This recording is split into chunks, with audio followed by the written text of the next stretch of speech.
ചാൻസലറെ രൂക്ഷമായി വിമർശിച്ച് കേരള സർവകലാശാല സിൻഡിക്കേറ്റ് അംഗങ്ങൾ വിസി നിയമന നടപടികളിൽ സുപ്രീം കോടതി വിധിയും യുജിസി മാനദണ്ഡവും അംഗീകരിക്കാൻ ചാൻസലർ തയ്യാറാകണം.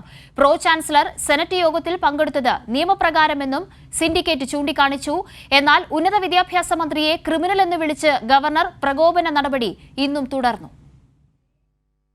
കേരള സർവകലാശാലയുടെ ചാൻസലർ ഉൾപ്പെടെയുള്ള പദവികളും ഭരണ സംവിധാനങ്ങളും സർവകലാശാല നിയമപ്രകാരമാണ് നിലവിൽ വന്നതെന്നും ചാൻസലർ ഉൾപ്പെടെയുള്ളവർക്ക് ഈ നിയമം ബാധകമാണെന്നും സിൻഡിക്കേറ്റ് അംഗങ്ങൾ ചൂണ്ടിക്കാട്ടി.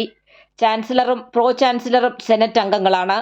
കേരള സർവകലാശാല ആക്ടിലെ ചാപ്റ്റർ 3 8(2) പ്രകാരം ചാൻസലറുടെ അഭാവത്തിൽ ചാൻസലറുടെ എല്ലാ ഉത്തരവാദിത്വങ്ങളും പ്രോ ചാൻസലർക്ക് നിർവഹിക്കാം. അതുകൊണ്ട് പ്രോ ചാൻസലർ സെനറ്റിൽ ചെയർ ചെയ്തത് നിയമപ്രകാരമാണെന്നും സിൻഡിക്കേറ്റ് അംഗങ്ങൾ ചൂണ്ടിക്കാട്ടി. വസ്തുത ഇതായിരിക്കെ ഈ വിഷയത്തിന്മേൽ തെറ്റായ കാര്യങ്ങളാണ് ചാൻസലർ പൊതുസമൂഹപക്ഷം പറയുന്നത്. ഇതിലൂടെ സർവകലാശാലയാണ് അപമാനിക്കപ്പെടുന്നത്.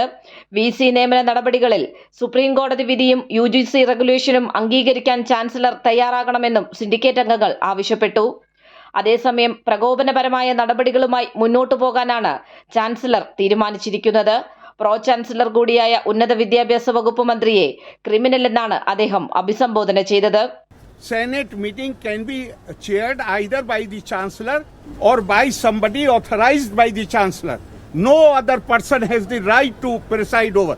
So what I know is that somebody claiming to be Education Minister tried to illegally enter the Senate hall. This is something which is violation of the law, and I promise you that violation of the law will be taken cognizance of. Minister, but she is saying that she has all the right. I am not going to respond to criminals. ഇതിനിടെ സെനറ്റിലേക്ക് governor nominate ചെയ്ത അംഗങ്ങൾ കേരള സർവകലാശാല vice chancellor Mohanan കുന്നുമ്മലിനൊപ്പം രാജ്ഭവനിലെത്തി ഗവർണറുമായി കൂടിക്കാഴ്ച നടത്തി. Kairali news, Thiruvananthapuram.